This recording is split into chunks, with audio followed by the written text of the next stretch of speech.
Hello বন্ধুরা, আমার খাওয়া দাওয়া চ্যানেলে তোমাদের সবাইকে ওয়েলকাম।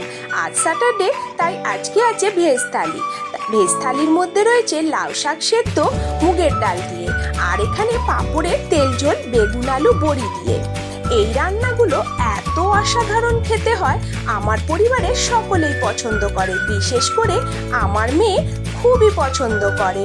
আর হ্যাঁ বন্ধুরা, তোমরা কে কোথা থেকে আমার ভিডিওগুলো দেখছো আমাকে কমেন্ট করে জানিও প্লিজ। আর আমার চ্যানেলটিকে সাবস্ক্রাইব করতে ভুলো না। তোমরা অনেকেই ভিডিওগুলো দেখো কিন্তু চ্যানেলটা সাবস্ক্রাইব করতেই ভুলে যাও। আমার চ্যানেলটা অবশ্যই সাবস্ক্রাইব করে দিও। দেখো, এখানে লাউ শাক সেদ্ধ দিয়ে তো আমার অর্ধেক ভাত শেষ হয়ে গেল। এবার বাকি ভাতটা তেল ঝোল দিয়ে সাফাই হয়ে গেল নিমিষের মধ্যে। এই নিরামিষ খাবারটা এত অসাধারণ খেতে লাগে, সিম্পল অথচ একদম দারুণ সুস্বাদু হয়। আর আমাদের পরিবারে সকলের খুবই প্রিয়, তাই আমার খুবই সুবিধা হয় এই রান্নাগুলো করতে।